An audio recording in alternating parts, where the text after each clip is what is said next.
Double धमाका offer. Nagpal international school Gajraula का यह आखिरी ऑफर है। अंतिम ऑफर का लाभ उठाएं। 3 महीने की फीस माफ, 3 महीने की फ्री ट्रांसपोर्ट सुविधा।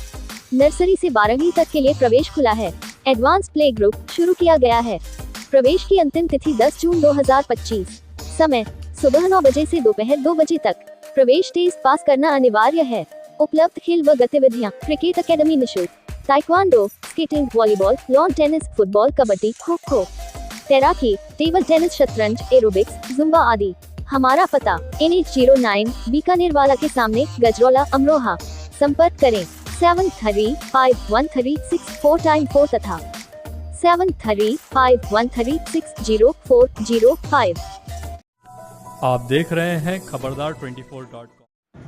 अमरोहा जनपद के गजरौला में महामंडलेश्वर स्वामी जलेश्वरानंद गिरी जी महाराज के सानिध्य में 29 मई से चतुर्थ श्री शिव शक्ति महायज्ञ, चतुर्वेद पारायण एवं श्री राम कथा का भव्य आयोजन नगर के नागपाल इंटरनेशनल स्कूल परिसर में आयोजित हो रहा है, जिसकी तैयारियां जोर शोर से चल रही हैं।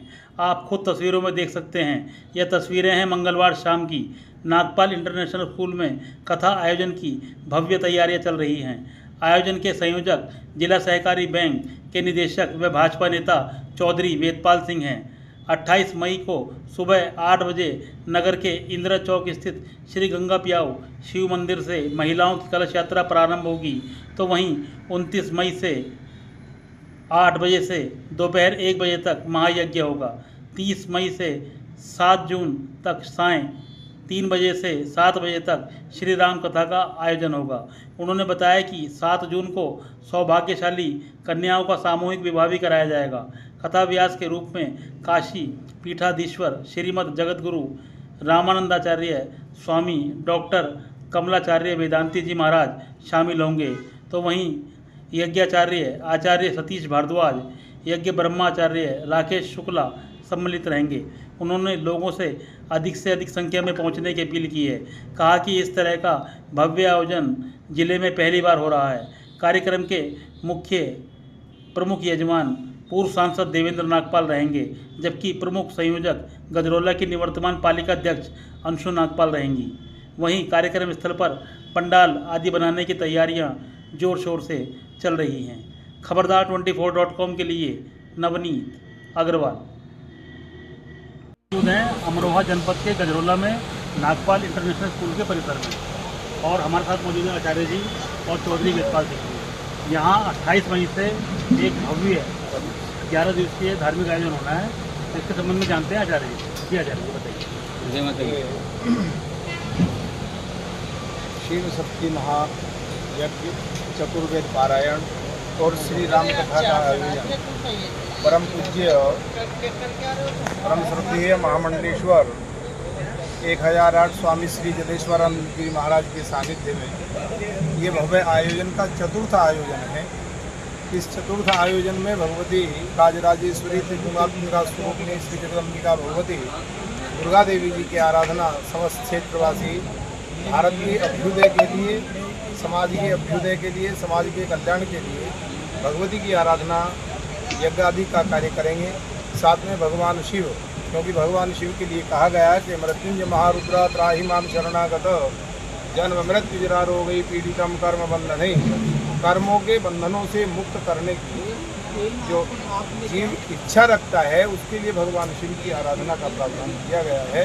तो यहाँ भगवान शिव के लिए रुद्र याग भी इसमें किया जाएगा, क्योंकि शिव और शक्ति दोनों का समावेश करके शिव शक्ति महायज्ञ का आयोजन किया जा रहा है। और काशी पीठाधीश्वर जगतगुरु जी महाराज श्री वेदांती जी के द्वारा मुखारबिंद से आप भव्य श्री राम कथा का श्रवण हम सब लोग करेंगे। ये क्षेत्र के लिए बहुत सौभाग्य का विषय है। और ये नवकुंडीय यज्ञ गजरौला की जो यज्ञ समिति है, उनके प्रधान श्री वेदपाल जी हैं, अन्य श्रीमान जी हैं, और जितनी भी भव्य जगदम्बी दरबार की समितियां हैं, वो सब समितियां मिलकर के पूज्य गुरु जी के सानिध्य में इस यज्ञ को कर रहे हैं। और कल का कार्यक्रम प्रातःकाल सुबह 6 बजे प्रायश्चित संकल्प होगा।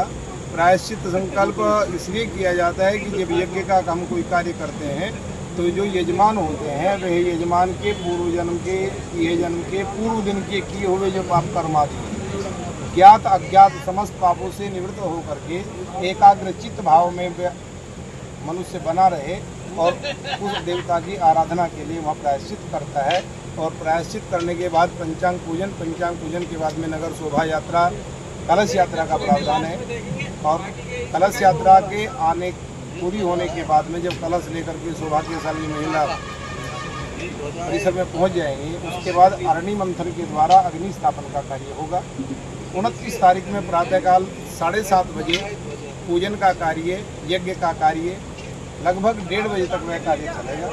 शाम को 3 बजे से लेकर के 6:30 पौने 7 बजे तक श्री राम कथा का हम सब लोग श्रवण करेंगे। और 7 बजे काशी के से आए हुए जो काशी में आरती का प्रावधान है, उस आरती का आप यहाँ सब दर्शन करेंगे। यह आयोजन 7 जून तक चलेगा। 7 जून में जो कार्यक्रम है, प्रातःकालीन सत्र में यज्ञ की पूर्णाहुति है और उसके बाद में सौभाग्य कांक्षणी जो बेटियाँ हैं उनके विवाह का सामूहिक रूप से एक विवाह का आयोजन किया गया है। हम सब लोग देखते हैं कि आजकल विवाह के सामूहिक कार्यक्रम होते हैं, परंतु जो महाराज श्री के सानिध्य में विवाह संस्कार आज तक संपन्न हुए, वह सभी विवाह संस्कार शास्त्र की मर्यादा को लेकर के किए गए। ये नहीं कि उनको सामान दे दिया, माला पहना दी, चलो नहीं। यहाँ विद्वान रहेंगे। एक नवदंपति के साथ में एक विद्वान होगा, वो विद्वान उसका विवाह संस्कार कराएगा। जैसे हम अपनी बेटी का, अपने बेटे का विवाह बारात लेकर के चढ़ कर के बेटे को लेकर के जाते हैं, बेटी के बारात में हम स्वागत करते हैं, वही व्यवस्था सब महाराज श्री के सानिध्य में यहाँ रहेगी। बारात का आगमन वैसे ही होता है जैसे हमारे बेटे का विवाह होता है, तो गुड़चड़ी आदि करके, बारात चढ़त आदि करके, वही सब प्रक्रिया उस विवाह के जैसे करते हैं हम लोग परिवारों में, वही पद्धति यहाँ है। ये नहीं कि भाई कोई नाम है कि चलो भाई सामूहिक विवाह है, उस सामूहिक विवाह में शास्त्र को आगे रखते हुए तब विवाह संस्कार यहाँ संपन्न होता है।